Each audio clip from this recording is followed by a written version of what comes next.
Hello and welcome to the channel. My name's Box of Demons and today it's a video about me drinking Yorkshire tea. No, it's not.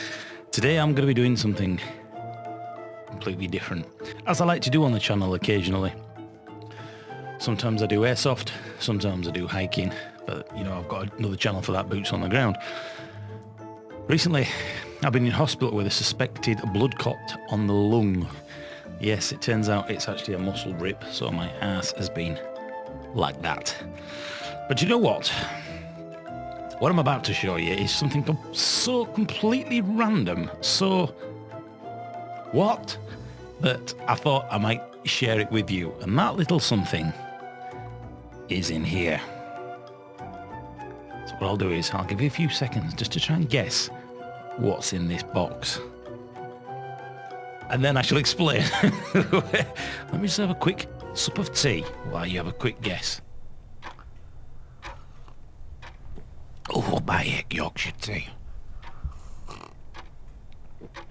Right, are you ready? Are you sat down for this? Are you having a midlife crisis? You're joking, aren't you?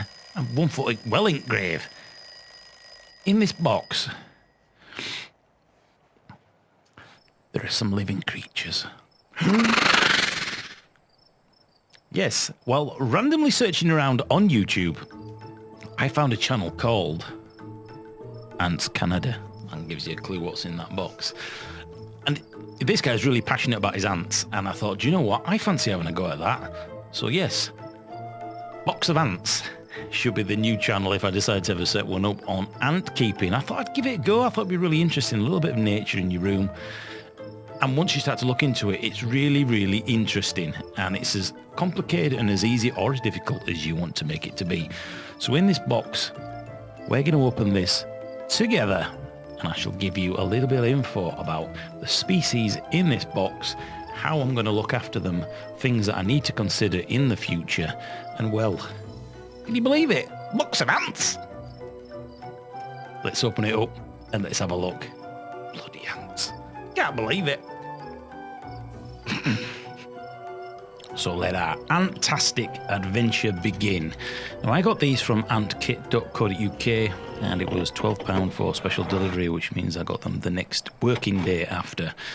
And they also included a free pipette for water and also a free test tube should you want one. So I also ended up getting some acetate. And for all those experienced ant keepers out there, you know exactly what that's for immediately. But for everybody else who's new, who wants to follow me on my anti-tastic adventure, well, we shall go through that together when we get in there. So let's just have a look and see what we've got in the box. And I will blur out my address because obviously, you know, I don't want to be inundated with hot swimwear models. I can only deal with 2 at a time. Wink, wink, nudge, nudge. So here we go. Let's just get rid of that. And let's just put these crispy foamy goodness in this little tub here and see what we've got inside.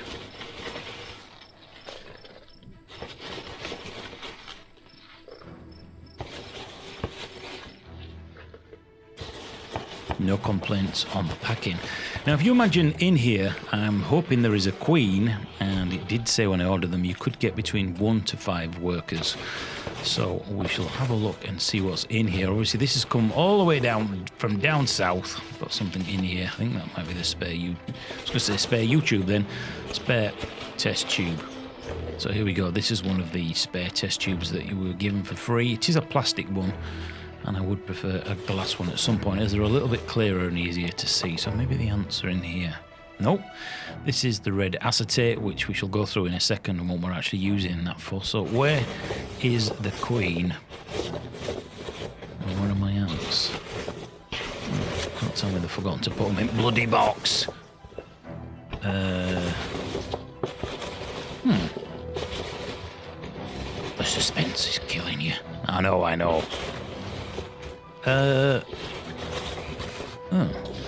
I thought they would be. Hold up. They may be in here. Oh, I can just about see them. My God, they're tiny. They're smaller than I thought they were going to be. There they are in the ant kit test tube. So let's get this box out of the way. Let's make sure there's nothing left in there. I wasn't sure whether I'd ordered some tweezers as well. It doesn't look like it, but I have got some anyway. Right, so let's get this out of the way. Let's have a look at what we're dealing with. And I shall tell you a little bit about this species of ants and why I chose them and the procedure for me moving forward from here. Well, that's what was in the box. That's what I ordered. A test tube, some acetate, and Her Royal Highness, the Queen. Let's move on. Awesome.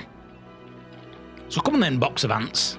What made you want to get into this? Well, it's one of these completely random things. I've been wanting a couple of border terriers, and instead of 2 pets, I thought I'd have 5,000. You know what I'm saying? Hey, we're a long way away from it.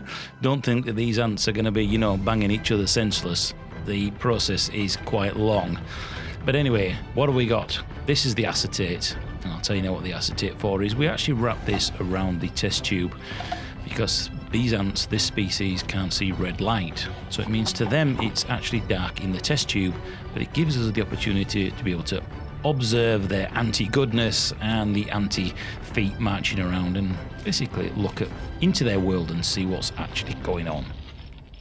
So hopefully in here is my queen, my beautiful lady, my black garden ant, or in other terms in the ant-keeping world they're called Lasius niger. And here we are. I'll give you a little bit of history about these ants and the species and what's so special about them. But from looking in the test tube, my dear queen is not moving. Now, she's come from down south, so she's probably popped up on Shandy, and she's a little bit out of it. And now that we're going to feed her some northern ale, she'll soon come round and she'll be fighting in no time. So there she is. It's very difficult to see because these ants are actually a lot smaller than I was expecting as a first-time ant keeper. But this is all part of the journey, and if you're enjoying it, hopefully you can join me as we move forward. Currently, the only way I can actually see the ants in this test tube is using the macro lens, but I want to ask the ant-keeping community what sort of camera lenses they're using in order to be able to get in even closer. I am using a macro on a Canon 5D, so it's very, very difficult with a massive amount of shallow depth of field here to actually see my lady. And incidentally, while we're here, before we continue on the video, I'm going to ask you, my subscribers, to give me suggestions on what we can call our queen, and I will take the best 5 suggestions and pick the winner in another update video coming real soon, I'm sure. So let me tell you a little bit about this species and how we're going to move forward and grow our colony. So I just want to apologise immediately to the ant community who I'm going to be posting this video to get their advice on the next step in keeping my ants nice and healthy. As you can see, we have a queen and we also have a few workers. Now these are called nantics, and these are much smaller than the actual workers that will eventually she will lay eggs for. And from the eggs they will then turn into larvae, and then up to 10 to 12 days they will turn into pupa, and almost they create a cast around themselves, and when they hatch we will get basically the first batch of real workers. Now the queen doesn't need much food at this stage because she actually uses her back muscles as fuel where her wings would be, and this enables her to be able to survive quite a long time without any food.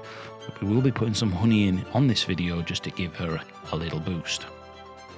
The Lasius niger, this is one of the most commonest European species, and it's often especially evident at sites of human disturbance like towns, villages and quarries. And nests can occur in walls, pavements, tree stumps, and in open woodland, pasture and open heath. Occasionally earth mounds are formed and foraging tracks are frequently covered by surface tunnels of earth. This species is aggressive and readily attacks other ants. Nests are single-queened and moderately populous with several hundred up to 10,000 workers. Aphids on shrubs and herbs, as well as subterranean species, are tended. Mating swarms occur during July to late August, and in some years huge numbers may fly over a large district on the same date. This species is native to the UK, and there was a few different other types of species of ants that I was looking at, such as Lasius flavus, which is the kind of a field ant, and it's got a real beautiful golden colour, but that tends to be a little bit more shy and it likes to burrow more, so the chances of you actually seeing it are less.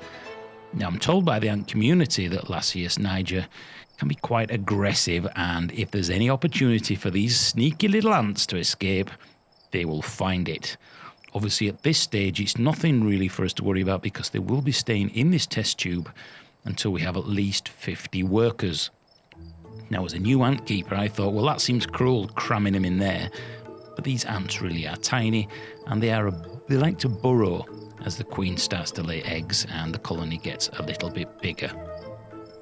Now, unfortunately for me, these ants need to hibernate, and this is called diapause. And really, from the end of October until early March, we need to put these ants into hibernation, and that means dropping the temperature between 5 to 10 degrees, covering them, and putting them somewhere for 6 months. So I've really kind of done this at the wrong time. However, you don't have to hibernate them, but it means that production of the queen and the eggs later next year will be vastly reduced. Now, you could say, I don't want a huge colony of ants, but I would like at some point to be able to get to the point of having a aquarium-sized tank with quite a large colony that I can then put in sand, real plants, and twigs and sticks, and start feeding them larger things like crickets and cockroaches, etc., etc. So this video I am going to put on the ant keeping Discord and get some advice off people who know the best way to achieve my goals, and hopefully I can be in it for the long game. One of the most difficult things I've found as somebody new to this hobby, somebody wanting to jump in, is that there is such a plethora of information out there.